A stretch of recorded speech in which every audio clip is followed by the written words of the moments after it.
তুষার তখন ঢাকায় সদ্য চাকরিতে ঢুকেছে। তার ছোটবেলার স্মৃতিময় মামার পুরনো বাড়িটা, যেখানে সে শৈশবে অনেক সময় কাটিয়েছে, কয়েক বছর ধরেই বন্ধ পড়েছিল। মামা মারা যাওয়ার পর কেউ ওই বাড়িতে থাকেনি। পরিবার থেকে সিদ্ধান্ত হয় তুষার কিছুদিন ওখানে থাকবে, বাড়িটা গোছাবে, কিছু পুরনো জিনিসপত্র বেছে বিক্রি করবে। বাড়িটা এখনো সেই আগের মতোই, পুরনো কাঠের মেঝে, শব্দ করা দরজা আর ঘিঞ্জি লাইব্রেরির ঘর।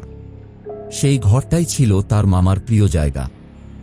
বইয়ে ঠাসা তাক, ধুলোমাখা মেঝে আর জানালার কাঁচে জমে থাকা ধুলো, সব যেন নিঃশব্দে অপেক্ষা করছিল তুষারের জন্য।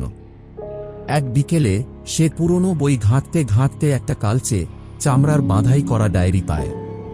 প্রথমে সে ভাবে হয়তো মামার কোনো অফিসিয়াল নোটবুক, কিন্তু প্রথম পৃষ্ঠায় হাতের লেখা দেখে তার মন কেমন করে ওঠে।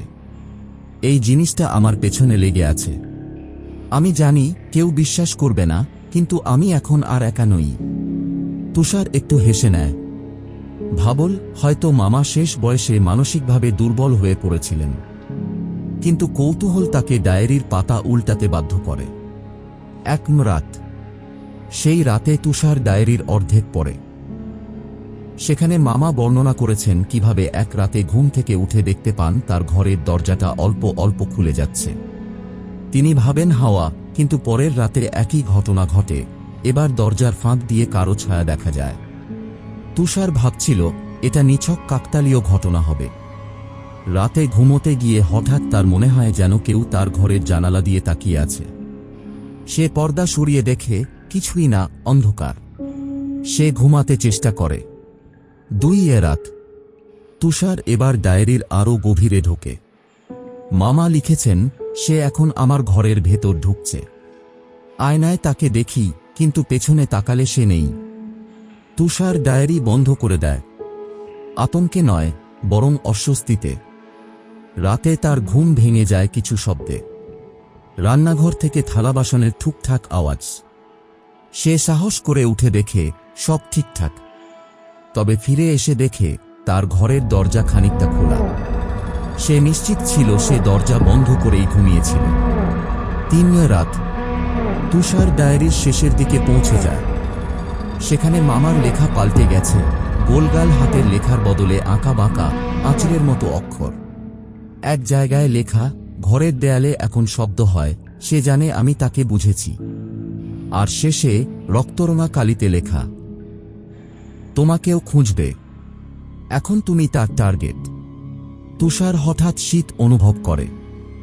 জানালাগুলো বন্ধ, তবুও বাতাসের শোঁ শোঁ শব্দ। হঠাৎ ঘরের বাতিটা দপ করে নিভে যায়, আবার জ্বলে ওঠে। সে সেদিন আর ঘুমাতে পারে না। অদ্ভুত শুরু। এরপর কয়েকদিন তুষার নিজের চোখে কিছু না দেখলেও অনুভব করে কেউ যেন তার পেছনে তাকিয়ে আছে। আয়নায় দাঁড়ালে পেছনে এক ছায়া ঝলক দিয়ে হারিয়ে যায়। ফ্রিজের দরজা নিজে নিজে খুলে যায়। ঘরের জিনিসপত্র সরিয়ে রাখা হয়, যদিও সে জানে তার হাত দেয়ার প্রশ্নই ওঠে না।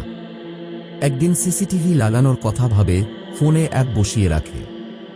রাতে ঘুমিয়ে পড়ে। সকালে ভিডিও দেখে সে জমে যায়।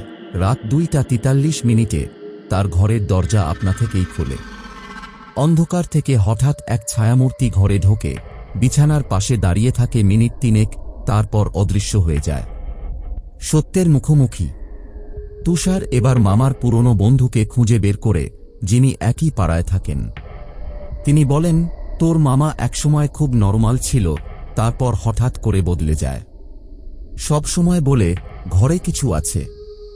শেষে একদিন নিজেকে নিজের ঘরে বন্ধ করে দেয়, আর বের হয় লাশ হয়ে। তুষার জিজ্ঞেস করে, আপনার কি কখনো ওই ছায়াকে দেখা হয়েছিল? লোকটা চোখ নামিয়ে ফেলে। শুধু বলে, এটা এমন কিছু না যা দেখা যায়, এটা অনুভব করানো হয়, তারপর ধ্বংস করে ফেলে। শেষ দিন। তুষার বাড়ি ছেড়ে চলে যাবার সিদ্ধান্ত নেয়, কিন্তু শেষবারের মতো লাইব্রেরি ঘরে যায় ডায়েরিটা ফেরত রাখতে।